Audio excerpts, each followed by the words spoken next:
তারেক রহমান আগমন, লন্ডন ঢাকা বিমানের সব টিকিট শেষ মুহূর্তেই। হাদিকে গুলির ঘটনায় রাষ্ট্র ও আইন শৃঙ্খলা বাহিনীর ব্যর্থতা স্পষ্ট, বলছেন জোনায়েদ সাকি। জানাবো যে সুড়ঙ্গ দিয়ে ভারতে পালালো হাদিকে গুলি করা ফয়সাল। আওয়ামী লীগ 50 জন প্রার্থীকে হত্যা করবে, বলছেন রাশেদ খান। এবং সর্বশেষ জানাবো স্বাধীনতা বিরোধী কখনো দেশের শান্তি কামনা করেনি, বলছেন মির্জা আব্বাস। দর্শক শুনছিলেন সংবাদ শিরোনাম, এবার জানিয়ে দিব বিস্তারিত সংবাদ। তবে তার আগে অনুরোধ থাকবে ভিডিওটিতে একটি লাইক দিন এবং ভিডিও সম্পর্কে আপনার গুরুত্বপূর্ণ মতামত কমেন্ট করে জানিয়ে দিন। আপনাদের প্রতিটি কমেন্ট আমাদের অনেক অনুপ্রেরণা যোগায়। তারেক রহমানের আগমন, লন্ডন ঢাকা বিমানের সব টিকিট শেষ মুহূর্তেই। দীর্ঘ 1.5 যুগ পর দেশে ফিরছেন বিএনপির ভারপ্রাপ্ত চেয়ারম্যান তারেক রহমান। তার দেশে প্রত্যাবর্তনের খবরে বিএনপি নেতাকর্মী ও সমর্থকদের মধ্যে ব্যাপক উৎসাহ উদ্দীপনা দেখা দিয়েছে। এই আনন্দের জোয়ার ছড়িয়ে পড়েছে লন্ডন সহ প্রবাসী বিএনপি নেতাকর্মীদের মধ্যেও। অনেকেই প্রিয় নেতার সঙ্গে একই দিনে দেশে ফেরার পরিকল্পনা করায় ঢাকা লন্ডন রুটে বিমানের টিকিট সংকট তৈরি হয়েছে। বিমান বাংলাদেশ এয়ারলাইন্সের ওয়েবসাইট অনুযায়ী 24 ও 25 ডিসেম্বর ঢাকাগামী ফ্লাইটগুলোর সব শ্রেণীর টিকিট ইতোমধ্যে বিক্রি হয়ে গেছে। সংশ্লিষ্ট সূত্র জানিয়েছে, তারেক রহমান 24 ডিসেম্বর লন্ডন থেকে ঢাকার উদ্দেশ্যে রওনা হবেন এবং 25 ডিসেম্বর দেশে পৌঁছানোর কথা রয়েছে। বিএনপির মহাসচিব মির্জা ফখরুল ইসলাম আলমগীর এর আগে জানিয়েছেন, বড়দিন ও সাপ্তাহিক ছুটি মিলিয়ে টানা 3 দিনের ছুটি থাকায় সাধারণ যাত্রীদের ভোগান্তি এড়াতে এই সময়টিকেই তারেক রহমান দেশে ফেরার জন্য বেছে নেওয়া হয়েছে। দলীয় সূত্র জানায়, তারেক রহমানের স্ত্রী ডক্টর জুবাইদা রহমান 20 ডিসেম্বর ঢাকা থেকে লন্ডনে যাবেন। এরপর তারেক রহমান, জুবাইদা রহমান এবং তাদের কন্যা ব্যারিস্টার জাইমা রহমান একসঙ্গে দেশে ফিরবেন। সূত্র আরও জানায়, 24 ডিসেম্বর বিকেলে তারেক রহমান লন্ডন ত্যাগ করবেন। সেদিন বাংলাদেশ বিমানের ড্রিম লাইনের উড়োজাহাজ ফ্লাইটটি পরিচালিত হবে। ফ্লাইটটিতে ইকোনমি ক্লাসের 247টি, বিজনেস ক্লাসের 30টি এবং প্রিমিয়াম ইকোনমিক 21টি আসন রয়েছে। সংশ্লিষ্টরা জানিয়েছেন, সব আসনের টিকিট ইতিমধ্যেই বিক্রি হয়ে গেছে। দীর্ঘ সময় পর তারেক রহমানের দেশে ফেরাকে কেন্দ্র করে বিএনপির রাজনীতিতে নতুন গতি আসবে বলে মনে করছেন রাজনৈতিক বিশ্লেষকরা।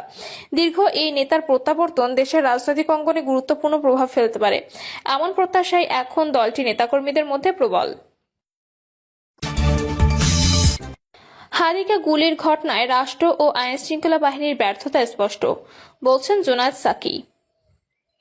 গণসংহতি আন্দোলনের প্রধান সমন্বয়কারী জোনায়েদ সাকি বলেছেন, ওসমান হাদিকে যেভাবে প্রকাশ্যে দিবালোকে গুলি করা হলো, এর মাধ্যমে বাংলাদেশ, আমাদের রাষ্ট্র ও আইন শৃঙ্খলা রক্ষাকারী বাহিনীর ব্যর্থতা স্পষ্ট হলো।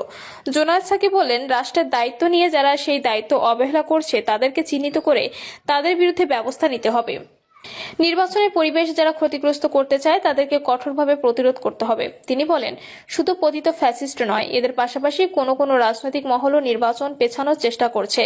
আমরা মনে করি বিচার, সংস্কার, নির্বাচন এই মুহূর্তে বাংলাদেশের প্রধান জাতীয় স্বার্থ। যারা সংস্কার এবং নির্বাচনকে ব্যাহত করবে তারা বাংলাদেশ এবং জনগণের স্বার্থের ঊর্ধ্বে অবস্থান নেবে। জনগণকে ঐক্যবদ্ধ থেকে সংস্কার এবং বিচারের যে পথরেখা সেটি সফল করতে হবে। যে সুড়ঙ্গ দিয়ে ভারতে পালালো হাদিকে গুলি করা ফয়সাল। ওসমান হাদির ওপর গুলিবর্ষণের ঘটনার পর দেশ জুড়ে চাঞ্চল্য ছড়ালেও এখনো ধরা পড়েনি মূল অভিযুক্ত ফয়সাল। আইন শৃঙ্খলা বাহিনীর তদন্তে উঠে এসেছে, ময়মনসিংহের হালুয়াঘাট সীমান্তের একটি সুড়ঙ্গ পথ ব্যবহার করেই সে ভারত পালিয়ে যেতে পারে, এমন শক্ত সন্দেহ করা হচ্ছে। তদন্ত সংশ্লিষ্ট সূত্র জানায়, হামলার পরপরই ফয়সাল তার সহযোগী মোটরসাইকেল চালক আলমগীরকে সঙ্গে নিয়ে রাজধানীর মিরপুর এলাকা ছাড়ে। এরপর আশুলিয়া ও গাজীপুর হয়ে তারা ময়মনসিংহে পৌঁছায়। সেখান থেকে হালুয়াঘাটের ধারাবাজার এলাকায় আসে। পরে একটি প্রাইভেট কার এবং মোটরসাইকেলের সীমান্ত ঘেরা বুটিয়াপাড়া গ্রামে নেওয়া হয় ফয়সালকে। বুটিয়াপাড়ার ওই বাড়িটির পাশে ভারতের সীমান্তবর্তী কাঁটাতারের বেড়া রয়েছে। স্থানীয়দের ভাষ্য অনুযায়ী কাঁটাতারের নিচ দিয়ে পানি চলাচলের জন্য তৈরি একাধিক সুড়ঙ্গ বা পাইপ রয়েছে। অভিযোগ রয়েছে, এই সুড়ঙ্গগুলো দীর্ঘদিন ধরে চোরা বা কারবারি ও মানব পাচারকারীদের গোপন পথ হিসেবে ব্যবহৃত হচ্ছে। তাদের রাতের আধারে এসব সুড়ঙ্গ দিয়ে মানুষ ও মালামাল সীমান্ত পার করা হয়। আইন শৃঙ্খলা বাহিনীর দাবি, স্থানীয় চোরাচালান ও মানব পাচার চক্রের সহায়তায় ফয়সাল ওই সুড়ঙ্গ ব্যবহার করে ভারতে পালিয়ে গেছে। ওই চক্রের সঙ্গে জড়িত সন্দেহে ফিলিপ নামের এক ব্যক্তির নাম উঠে এসেছে। ফিলিপ দীর্ঘদিন ধরে সীমান্ত এলাকায় চোরাচালান, বালু ব্যবসা ও মানব পাচারের সঙ্গে জড়িত বলে অভিযোগ রয়েছে। তার 2 আত্মীয়কে ইতোমধ্যে গ্রেপ্তার করে ঢাকায় নেওয়া হয়েছে। তবে বিজিবি বা পুলিশের পক্ষ থেকে এখনো আনুষ্ঠানিকভাবে নিশ্চিত করা হয়নি যে ফয়সাল নিশ্চিতভাবে ভারতে পালিয়েছে। আইন শৃঙ্খলা বাহিনী জানিয়েছে, অভিযুক্তরা বাংলাদেশে লুকিয়ে আছে নাকি সীমান্ত পেরিয়ে গেছে তা নিশ্চিত করতে সীমান্ত এলাকায় বিশেষ অভিযান ও নজরদারি চলছে। এদিকে স্থানীয়রা বলছেন, সন্ধ্যার পর এই সীমান্ত এলাকা কার্যত চোরাকারবারিতে অভয়ারণ্যে পরিণত হয়। দীর্ঘদিন ধরে এখানে অবৈধ পারাপার ও মানব পাচারের অভিযোগ থাকলেও কার্যকর ব্যবস্থা না নেওয়ায় এমন ঘটনা ঘটছে। ওসমান হাদির ওপর গুলিবর্ষণের ঘটনায় জড়িত ফয়সালকে গ্রেপ্তার করা না গেলে প্রকৃত ঘটনা উদ্ঘাটন কঠিন হবে বলে মনে করছেন সংশ্লিষ্টরা। আইন শৃঙ্খলা বাহিনী বলছে, ফিলিপ সহ এই চক্রের মূল হোতাদের ধরতে পারলেই সুড়ঙ্গ পথের রহস্য পুরোপুরি উন্মোচিত হবে। আওয়ামী লীগ 50 জন প্রার্থীকে হত্যা করবে বলছেন রাশেদ খান। গণ অধিকার পরিষদের সাধারণ সম্পাদক রাশেদ খান বলেছেন, আওয়ামী লীগ একটা মিশন নিয়েছে, প্রায় 50 জন প্রার্থীকে তারা হত্যা করবে, এটা তারা শুরু করেছে। আমরা দেখলাম আমাদের একজন বিপ্লবী যোদ্ধা বলিষ্ঠ কণ্ঠস্বর, বিশেষ করে আওয়ামী ফ্যাসিবাদের বিরুদ্ধে এবং ভারতীয় আধিপত্যবাদের বিরুদ্ধে যিনি লড়াই করছেন সেই যোদ্ধা ওসমান হাদি ভাইকে কিভাবে হত্যার উদ্দেশ্যে মাথায় গুলি চালানো হয়েছে। এখনো পর্যন্ত সেই আসামিদের গ্রেপ্তার করা যায়নি। রাশেদ খান বলেন, আমরা দেখলাম স্বরাষ্ট্র উপদেষ্টা বলছেন যদি এই আসামিদের কেউ চিহ্নিত করে দিতে পারে সেক্ষেত্রে 50 লাখ টাকা উপহার দেওয়া হবে। আমার প্রশ্ন হলো, তাহলে আপনার গোয়েন্দা সংস্থা পুলিশ র্যাব যৌথভাবে কি করছে?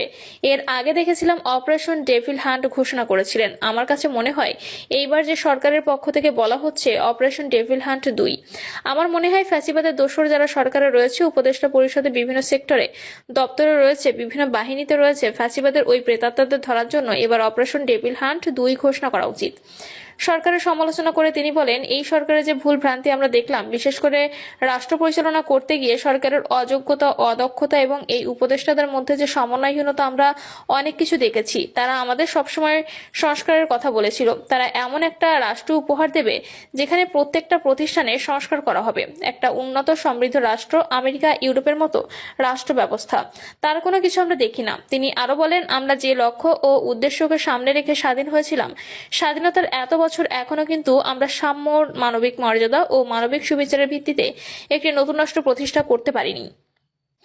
এখনো পর্যন্ত আমরা বলছি, নতুন রাষ্ট্র ঠিক এই সময় যারা মুক্তিযোদ্ধারা ছিলেন তারাও একই কথা বলেছিলেন, একটা নতুন বাংলাদেশ, একটা নতুন রাষ্ট্র। অর্থাৎ দীর্ঘ সময় পেরিয়ে গেলেও এখনো পর্যন্ত এই নতুন রাষ্ট্র আমরা প্রতিষ্ঠা করতে পারিনি। তিনি আরো বলেন, আমরা দেখেছি আওয়ামী লীগ যারা নিজেদের সবসময় মুক্তিযুদ্ধের সপক্ষে শক্তি হিসেবে দাবি করেছে, সেই আওয়ামী লীগ কিন্তু গণতন্ত্রকে হত্যা করেছে। মহান মুক্তিযুদ্ধের যে চেতনা, সাম্য, মানবিক মর্যাদা ও সামাজিক সুবিচার, যেখানে কথা বলার স্বাধীনতা থাকবে, চলাফেরার নিরাপত্তা থাকবে, যেখানে আসলে মানুষ অর্থনৈতিকভাবে সমৃদ্ধ হবে, সে ধরনের বাংলাদেশ কিন্তু আমরা গঠন করতে পারিনি।